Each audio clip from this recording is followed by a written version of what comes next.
नमस्कार दोस्तों, welcome back on BK to competition classes. तो दोस्तों आज के इस वीडियो में हम लोग जानेंगे trick to learn respiratory volumes. बहुत से स्टूडेंट्स होते हैं जो कि रेस्पिरेटरी वॉल्यूम्स तो उनको याद होता है, लेकिन बार बार कंफ्यूज हो जाते हैं। ठीक है, यानी कि बार बार भूलते रहते हैं।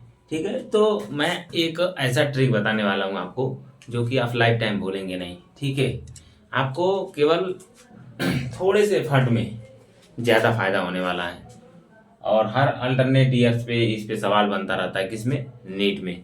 तो चलिए जानते हैं और इसको समझते हैं कि क्या ट्रिक है रेस्पिरेटरी वॉल्यूम को बताने का हमारा। ठीक है, तो चलिए हमारा ट्रिक जान लीजिए। मैं गारंटी देता हूँ कि आप नहीं भूलेंगे। क्या? Respiratory volumes. ठीक है दोस्तों, तो चलिए स्टार्ट करते हैं। दोस्तों ट्रिक क्या है?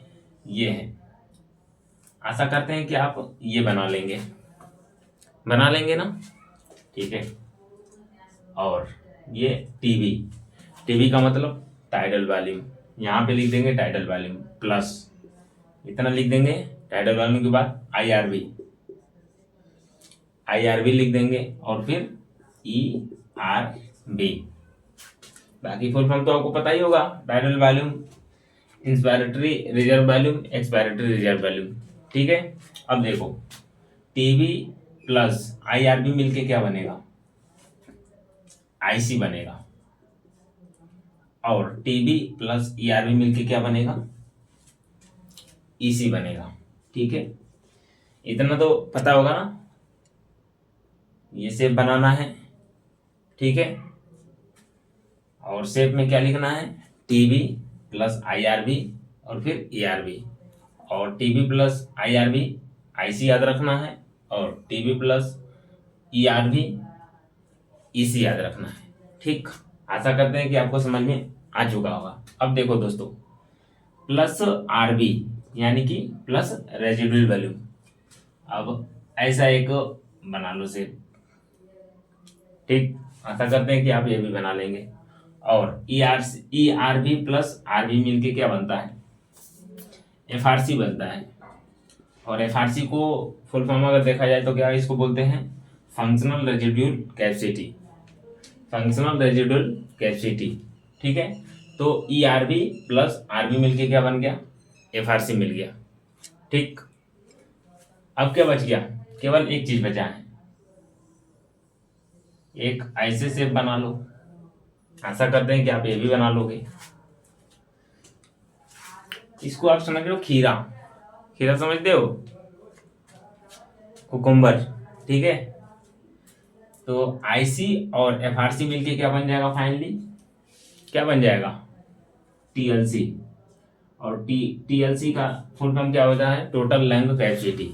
ठीक है दोस्तों, तो इससे बाहर कुछ क्वेश्चन बनता ही नहीं है।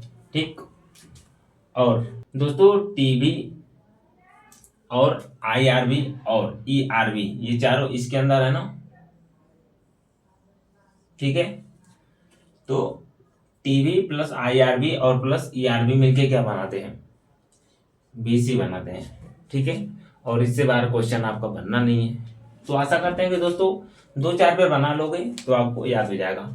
फटाक से एक शेप बनाओ, उसमें लिखो TB plus IRB plus ERB. ये तीनों का मतलब क्या हो जाएगा? बीसी। ठीक, अब देखो ये ईआरबी प्लस आरबी मिलके क्या बनेगा? एफआरसी। ठीक, ये भी हो गया। फिर आपको पहले भी बताया था टीबी प्लस आईआरबी आईसी, और ईआरबी प्लस और TV plus ERV plus equal to EC. ठीक है, और इसको मिला के बन गया एफआरसी, और एफआरसी और आईसी मिलके बन गया टीएलसी यानी कि टोटल लैंग कैपेसिटी। ठीक है दोस्तों, तो आशा करते हैं कि आपको अच्छे से समझ में आ चुका होगा। तो बिल्कुल आसान है, आपको अभी टफ लग रहा होगा, लेकिन हाँ दोस्तों इसको 2-4 बार बना लोगे ना तो आपको बिल्कुल इंटरेस्टेड लगेगा। आप कहीं भी बैठे हो सोच भी सकते हो कि एक चतुर्भुज है। ठीक है, एक चतुर्भुज है, उसमें आई बी ई आर बी और आई आर बी है।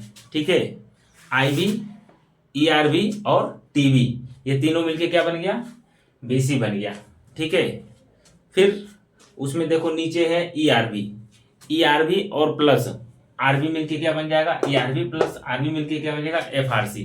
और ये भी बताए थे टीवी प्लस आईआरबी मिलके क्या बन गया दोस्तों, आईसी बन गया। और वही टीवी प्लस ईआरबी मिलके, यानी कि टीवी प्लस ईआरबी मिलके ईसी बन गया। अब देखो लास्ट में आईसी और एफआरसी दोनों मिलेंगे तो टीएलसी बनेगा, यानी टोटल लैंग कैपेसिटी बनेगा। खत्म। रेस्पिरेटरी वैल्यूज आपको कभी भूलेगा नहीं। ठीक है दोस्तों, तो आशा करते हैं कि अब दोस्तों आपको समझ में आ चुका होगा। और ऐसे ही इंफॉर्मेटिव वीडियो पाने के लिए आप हमारे चैनल को सब्सक्राइब कर सकते हैं, वीडियो को लाइक कर सकते हैं एंड दोस्तों के साथ शेयर कर सकते हैं। और इसको 2-4 बार बना लेना, ठीक है, एकदम दिमाग में फिट हो जाएगा। कहीं लिखने फिखने की जरूरत नहीं है, लिखना हो तो लिख लेना शॉर्ट नोट्स में, लेकिन हाँ इसको बना लोगे तो आराम से याद रहेगा। और दोस्तों आप इसका फुल फॉर्म तो जानते ही होंगे इन सभी टर्म्स का, जैसे आपका हो गया टाइडल वॉल्यूम हो गया, ठीक है, आईआरबी यानी कि आईआरबी इसका मतलब क्या होता है, इंस्पायरेटरी रिजर्व वॉल्यूम होता है। ईआरबी एक्सपायरेटरी रिजर्व वॉल्यूम होता है। वीसी को क्या बोलते हैं, वाइटल कैपेसिटी बोलते हैं। और आरबी को क्या बोलते हैं दोस्तों, रेजिडुअल वॉल्यूम बोलते हैं। और एफआरसी को क्या बोलते हैं दोस्तों, तो फंक्शनल रेजिडुअल कैपेसिटी बोलते हैं। और वहीं लास्ट में टीएलसी को क्या बोलते हैं, टोटल लाइन कैपेसिटी बोलते हैं। तो दोस्तों आशा करते हैं कि आपको अच्छा तरीके से ये समझ में आ चुका, और इस तरीके से आप याद रखेंगे तो गारंटी देता हूं कि नीट में या बोर्ड में या कहीं भी जहां से रेस्पिरेटरी वॉल्यूम से क्वेश्चन आता है 1% भी आपका क्वेश्चन गलत होने की संभावना नहीं है। ठीक है दोस्तों, तो चैनल को सब्सक्राइब नहीं किया तो सब्सक्राइब करो। ऐसे ही इंफॉर्मेटिव वीडियो आते रहेंगे फिजिक्स, केमिस्ट्री और बायो से रिलेटेड। तो मिलते हैं नेक्स्ट वीडियो में। Thank you.